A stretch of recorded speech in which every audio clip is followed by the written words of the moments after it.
Joining me now is a man who certainly has not shied away from tough conversations, Congressman Dean Phillips, former presidential candidate, Democrat from Minnesota, who also happens to be Jewish. Congressman, thanks so much for coming on the show. Appreciate it. Hey, always good to be with you, Dan.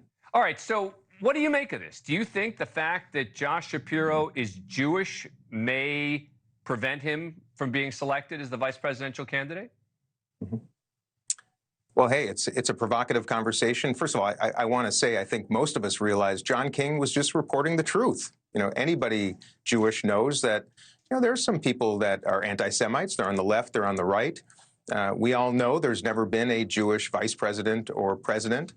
But my goodness, I have to tell you, specifically as a Democrat, a party that has always focused on breaking barriers, I am a little surprised that in this day and age that somehow maybe that breaking barriers might stop at people of the Jewish faith. There's no question. I don't believe that to be true. I think Kamala Harris, by the way, I hope she picks Josh Shapiro. I think he'd be a magnificent pick. Kamala Harris, of course, is married to a Jewish man.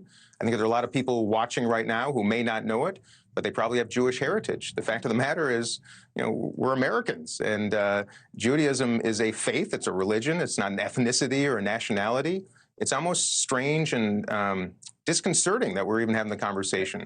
But I understand it, and I just hope this country can get over this nonsense because it's about American values, American principles. Josh Shapiro certainly has them.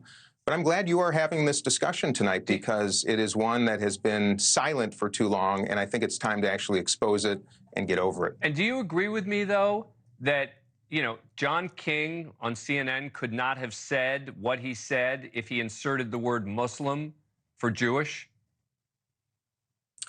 I speak the truth. I think what you just said is probably true. I can tell you, even what he did say has been the topic of conversation amongst many Jewish members of Congress, and I'm sure well beyond that. But yes, and that's kind of what I was alluding to, Dan, just moments ago, that there has been a little bit of a sense amongst Jewish members of Congress that somehow the support, the affection, the protection of the far left, if you will, in particular, might stop at our doorstep. I don't think that's the case. I hope it's not the case. But I think it begs the question in light of what we've been feeling in this country and all around the world in recent months. And I want to also note something important, too.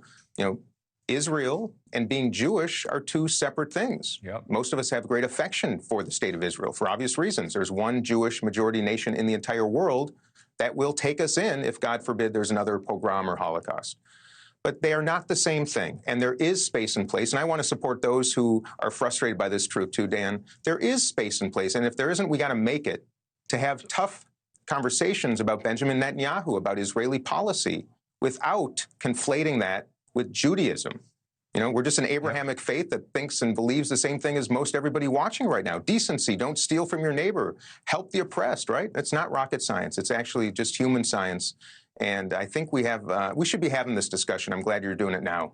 So how is Kamala Harris going to deal with the far left broadly on this issue, but more specifically on the question of the pro-Palestinian folks? I mean, a lot of the pro-Palestinian folks are now thinking, okay, we got rid of Biden.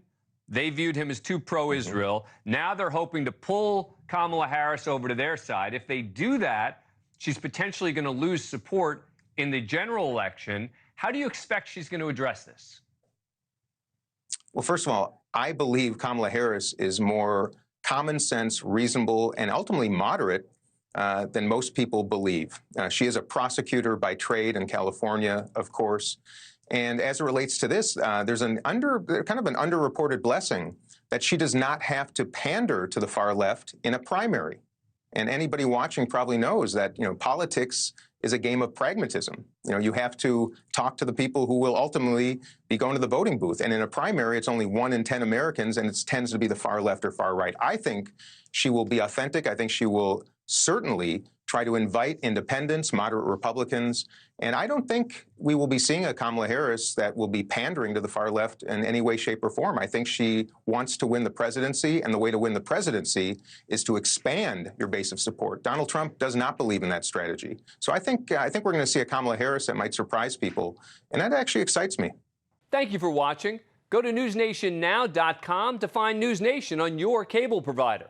And don't forget to click the red subscribe button below to get more of NewsNation's fact-driven, unbiased coverage.